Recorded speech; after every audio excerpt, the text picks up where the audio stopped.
Hi friends, எல்லாரும் எப்படி இருக்கீங்க? நல்லா இருக்கீங்களா? இன்னைக்கு பால் கொழுக்கட்டை நான் எப்படி பண்ணுறேன் அப்படிங்கிறத செய்து காட்டுறேன் பாருங்க. முதல்ல நம்ம கொஞ்சம் தண்ணியை கொதிக்க வச்சுருப்போம் சரியா, மாவில் விடசுறதுக்கு. அதுக்கப்புறம் ஒரு பவுல் எடுத்துக்குவோம். நெக்ஸ்ட் அதில் பச்சரிசி மாவு எடுத்து வச்சுருக்கேன், அதை தட்டுறேன் பாருங்க. பச்சரிசி மாவை தட்டிட்டு வெந்நி இருக்குல்ல, வெந்நியை கொஞ்சம் கொஞ்சமாக ஊற்றி கிண்டி கொடுத்துரும். கொஞ்சம் கொதிக்க வச்ச வெந்நி தான் வேணும் இதுக்கு. வெந்நி சூடாக இருக்கிறதுனால தான் நான் ஸ்பூன் வச்சு கிண்டி கொடுத்துட்டே இருக்கேன்.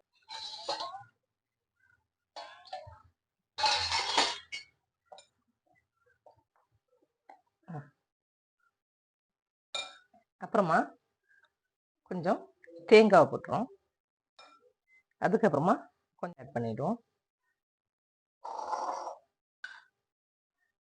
அப்புறமா ஒரு பிஞ்ச் அளவுக்கு சால்ட் இருக்குன்னா ரொம்ப ஸ்வீட்டு திகட்டாம இருக்கிறதுக்கு இவ்வளோத்தோ ஆட் பண்ணிட்டு நம்ம கை வச்சு நல்லா பிசைஞ்சு விட்டுரும். சப்பாத்தி பதத்துக்கு நம்ம பிசைவோம்ல, அந்த மாதிரி பிசையணும். தேங்காய் போட்டு நம்ம கை வச்சு விட்டு பிசைகிறப்பதான் தேங்காவில் உள்ள ஃப்ளேவர்லாம் நம்ம அதில் இறங்கும்.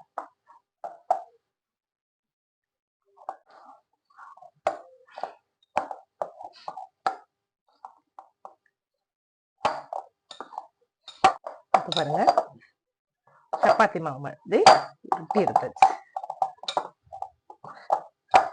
அதுக்குதான் தண்ணியை கொஞ்சம் கொஞ்சமா ஊத்த சொன்னது. இதை அப்படி வச்சுக்கோம். நெக்ஸ்ட் ஒரு பாத்திரத்தை எடுத்துக்குவோம். எடுத்துட்டு அதுல தேங்காய் பால் வந்து 2 இதுல எடுத்து வச்சிருக்கேன். இது ஃபர்ஸ்ட் பால், இது செகண்ட். அதையும் ஊத்தி பசும்பால் இருக்குல்ல, அதையும் ஊத்துங்க. இந்த 2ஐயும் ஊத்தி அது கூடவே நம்ம விரைச்சி வச்சிருக்கோம்ல மாவு, அதுலயும் கொஞ்சத்தை இதை மிக்ஸ் பண்ணி விட்டுருவோம் சரியா. கொஞ்சம் திக்னஸ் கொடுக்கும். இனி இதை கொதிக்க வச்சிருக்கோம்.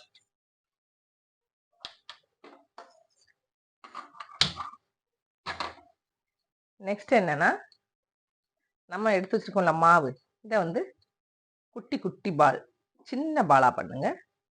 குட்டி குட்டி பாலா இப்படி செஞ்சு எடுத்துருவோம் சரியா. பால் கொதிக்கிறது முன்னாடி நம்ம இதை இந்த பாலா குட்டி குட்டி பாலா உருட்டி எடுத்துருவோம். ரொம்ப பெருசா இருக்கக்கூடாது, குட்டியா இருக்கும். பால் காய்ச்சிட்டு இப்போ அதுல கொஞ்சம் சுகர் ஆட் பண்ணுவோம் சரியா. நம்ம மாவுல தான் சுகர் ஆட் பண்ணியிருக்கோம். இப்போ பால்ல கொஞ்சம் சுகர் ஆட் பண்ணிடுவோம். நம்ம சின்ன சின்ன பாலா பிடிச்சி வச்சிருக்கோம் பாருங்க, குட்டி குட்டி பாலா, இதை அதை எடுத்து போட்டுருவோம் சரியா.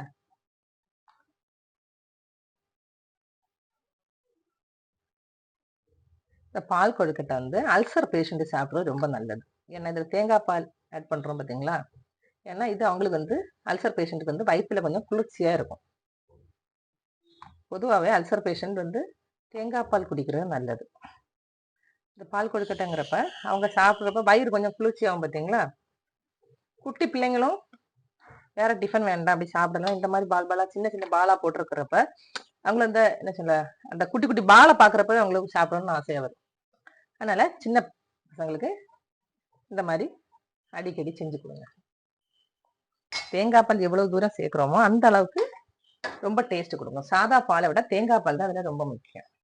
இனி இதை வேக விட்டுருவோம் சரியா. ஓகே ஃப்ரெண்ட்ஸ், ஃபைனலா பால் கொழுக்கட்டை ரெடி. இப்போ நம்ம என்ன பண்ண போறோம்னா, ஃபர்ஸ்ட் பால் புழிஞ்சு எடுத்து வச்சிருக்கிறோம் தெரியுமா, அதை அதுல ஆட் பண்றோம். என் பிள்ளைங்களுக்கு கொஞ்சம் தண்ணியா இருந்தா தான் பிடிக்கும். ஃபைனலாக டேஸ்டியான யம்மியான பால் கொழுக்கட்டை ரெடி.